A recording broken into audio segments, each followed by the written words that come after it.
tour ko kayo sa Kowloon, Hong Kong. Papunta kami ng Gala-gala muna tayo 70-11. guys. Gala-gala. Ayan si Madam Helen. Ikot muna tayo mga guys.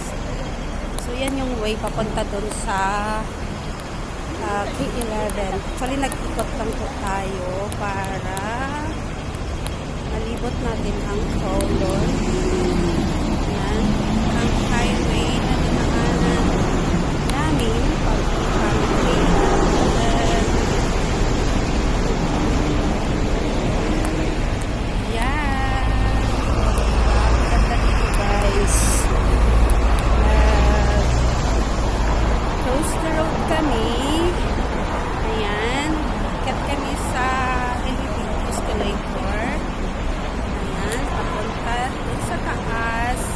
Kasi dito shortcut na siya guys. Papunta sa K11. So, mas malapit siyang lakarin. Kasi kung over the highway kayo, sobrang layo ang iikutin. So, ayan na guys. The beauty of Hong Kong. Ayan ang kailan. K11. Ito Sa ang museum. K11. Hong Kong Museum. Dinadayo dito sa Hong Kong ng mga tourist spot. Actually, yung mga artists, dito gusto nila i-inventa na lang. So, ayan. Ang ganda ng Pero maganda din kasi walang hindi maulan. Naku, tumatawag pa si Isa. guys. Ayan. Ikot-ikot na. Ano meron dyan? Lunch na namin ng K11. So, Baka bawal na nga. ito na yung lunch. Ayan. So, Sayang guys. nakarating na kami. Sige, akit naman tayo. Ang ganda ng mga bata guys. Ang ganda dito. Ang ganda nila. May nakasalubong pa kaming mga sexy lady. May natumbagoro. Ano pa may ginarescue sila. Ayan. So, Oh, dito sinarado kami na kayo. para mag-shoot. Pero may iba sigurong daanan to.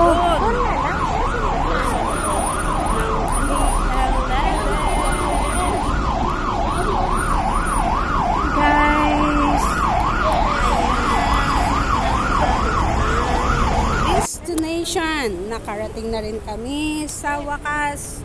Andito na kami sa taas ng K11. No, front pa lang siya guys. Hindi pa siya talaga totally sa loob. Dito yun sa front. K11. Ayan, so sa paligid niyan makikita nyo ang seaside. Ayan.